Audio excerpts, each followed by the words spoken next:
Bom dia, sexto ano, mais uma vez aqui, o professor Eduardo Moura, aqui no estúdio, no Colégio Espaço Livre, beleza?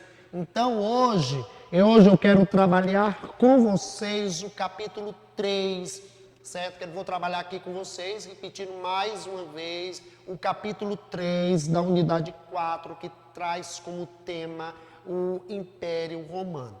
E no que se refere ao Império Romano, eu vou trabalhar aqui dois tópicos com vocês, beleza? Eu vou trabalhar o tópico da página 174, que o tópico é a administração do Império, e vou trabalhar o tópico da página 175, que vinha a ser a economia do grandioso Império Romano do Ocidente, beleza? Então, abram aí o livro de vocês, nessas duas páginas que eu indiquei, a 174 e a 175, beleza? Lembrando que tem alguns temas, tanto no que se refere à questão da administração quanto da economia, eu irei me aprofundar, beleza? Nas nossas aulas online, beleza? Então, vamos lá, né?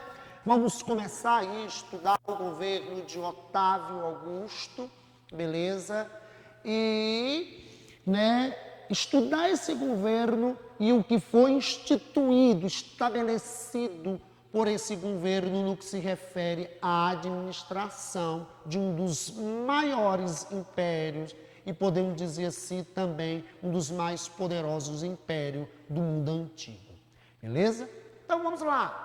Uma consolidação do império, isso aqui é muito importante, lembrando que o Império Romano ele vai começar ainda quando Roma tinha como forma de governo a República, beleza?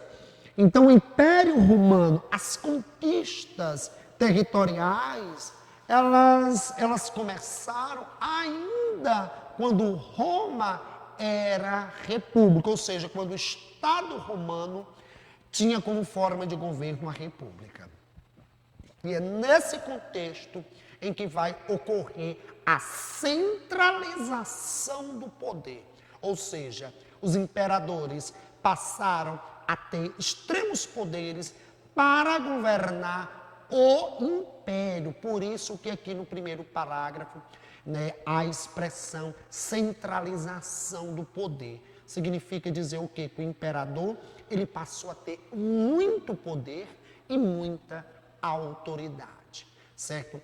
A ponto do imperador está o poder do imperador se sobrepor ao poder do Senado romano. Lembrando que na época da República, o Senado era um órgão poderoso, beleza? Então, o que é que acontece? Então, ele passou a ter extremos poderes e ele passou também, o imperador, a nomear certos governantes das províncias mais importantes e mais estratégicas, certo? Do império, beleza? E deixou a cargo do Senado nomear governadores para outras províncias. Foi uma forma, certo? Foi uma forma que o imperador encontrou para diminuir as tensões entre o imperador e entre o Senado, ok? E ele também vai instituir um serviço de inteligência e também um serviço de proteção ao imperador, beleza? Então vamos lá, dando continuidade. E é nesse período também que Otávio Augusto começa a governar como imperador, que nós vamos ter, certo? Que vai se estabelecer aquilo que a gente chama de Pax Romana. E essa Pax, ela foi garantida com essa política expansionista, que unia grupos opositores em um objetivo comum, a conquistas de novos territórios. Além disso, o fortalecimento do exército também inibiu o surgimento de revoltas. Lembrando que o exército romano, ele era uma verdadeira máquina de guerra. Ou seja, o exército romano ele foi formado e com o tempo ele se torna uma verdadeira máquina de guerra. Por isso, tantos territórios foram conquistados pelos romanos. Tanto no que se refere à questão da velha Europa, à questão da velha África e à questão do Oriente Médio, essas áreas que foram dominadas pelos romanos. Beleza? Então, isso também contribuía para sufocar, impedir o surgimento de revoltas. Porque essas revoltas eram esmagadas, eram suprimidas justamente pelo poder que esse exército tinha. Ok? E o que é que o imperador exigia de seus administradores? Pagamento de impostos e obediência às leis imperiais. E uma outra coisa também, que isso aqui foi muito estratégico, no que se refere aos romanos, foi que nos locais em que os romanos conquistaram, a elite desse determinado local, a nobreza desse determinado local, ela não era escravizada. Muito pelo contrário, os romanos davam cargos públicos, cargo importante para essa nobreza desses locais que foram conquistados. E isso foi estratégico porque isso contribuía para a manutenção da dominação romana naquele determinado local. Beleza? Então, ia no governo de Otávio Augusto que os imperadores passou a indicar o seu sucessor. Beleza? Então, esse sucessor ele deveria ser aprovado pelo Senado e também, certo? E aclamado, ou seja, aceito pelas legiões, porque o exército aqui, nesse contexto histórico, era de fundamental importância para a manutenção do império. Tanto para a questão das conquistas, dessas conquistas, se obtinha escravo, vocês vão ver que mais lá na frente a base da economia romana era o trabalho escravo, beleza? Quanto também para a manutenção da dominação dos locais que foram conquistados, beleza? E parando tudo isso, e a gente não pode sair do conceito de império, a questão da expansão territorial e da dominação de povos, beleza? Por um outro estado. O estado em questão aqui é o estado romano. Então, e é nesse contexto que são fundadas colônias, certo? São restaurados templos e realizadas grandes obras públicas. E uma outra coisa que Otávio Augusto vai fazer vai ser a questão das estradas, certo?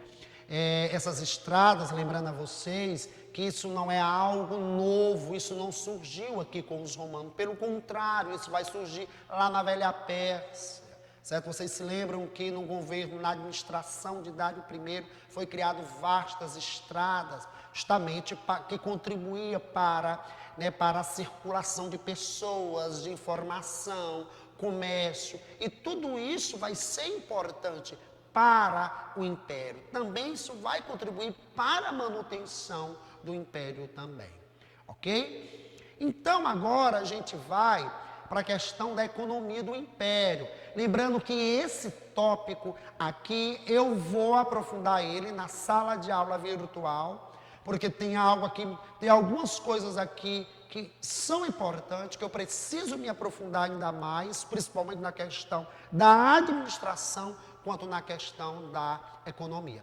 Agora a gente vai aqui no caso da economia, eu vou trabalhar, nesse tópico eu vou trabalhar o terceiro e o quarto parágrafo para vocês. Então, aqui, certo, a agricultura é uma atividade econômica importante. Estamos no mundo antigo. A gente sabe que no mundo antigo, com exceção da civilização fenícia, aqui no Império Romano, o comércio era uma atividade econômica importante? Era, certo? Lembrando que os romanos dominaram vastas áreas da Europa, dominaram o Oriente Médio, dominaram o norte da África. Eles destruíram Cartago, que foi uma grande concorrente. E após a destruição de Cartago, então, o comércio, certo? O comércio do mar Mediterrâneo passou a ser monopolizado pelos romanos, beleza? E a agricultura era uma atividade econômica extremamente importante, que a gente vai pontuar principalmente o comércio e a agricultura como as atividades econômicas mais importantes, beleza? Era um império rico, mas, vejamos bem, mas nem todo romano usufruía dessa riqueza, porque a sociedade romana era uma sociedade, certo? Uma sociedade estratificada, era uma sociedade desigual. E principalmente devido à questão do trabalho escravo, quando os patrícios e plebeus ricos passaram a adquirir escravo, então muitos plebeus não tinham o que fazer. Beleza? Daí é que nós vamos ter a chamada política do pão e circo. Essa política ela foi estratégica justamente para amenizar as tensões sociais em Roma, certo? Ou seja, justamente aqueles plebeus que não tinham o que fazer, certo? Que estavam famintos, não tinham o que fazer para não se revoltar contra o Estado, o Estado promovia, aquelas políticas, a chamada política do pão em circo, ou seja, espetáculos extremamente sangrentos, e davam pão, e aquilo ali contribuía para que as pessoas, ficassem entretidas, ou seja, para que isso contribuía para que as pessoas não se revoltassem contra o Estado, ou seja, isso provocava, certo, e isso foi extremamente estratégico, como já falei para vocês, porque isso contribuía para que as pessoas ficassem ali, se divertindo, ali torcendo pelo seu gladiador e não refletissem, não pensassem sobre a sua condição de pobreza e a sua condição de miséria. E esse tema também eu vou trabalhar na minha sala de aula virtual. Quero me aprofundar ainda mais sobre essa chamada política do pão em circo. E na quinta-feira eu quero fazer uma contextualização dessa política do pão em circo. Então aqui eu vou ter que encerrar minha aula, beleza? Vou encerrar minha aula agora com vocês. Lembrando, façam a leitura de todo o capítulo em questão, ok? Essa parte que eu trabalhei com vocês, que eu ainda vou trabalhar, vou me aprofundar ainda mais com vocês, ela é extremamente importante. Fiquem em paz, fiquem com Deus, até a nossa próxima aula. Sexto ano. Tchau, tchau, meus amores.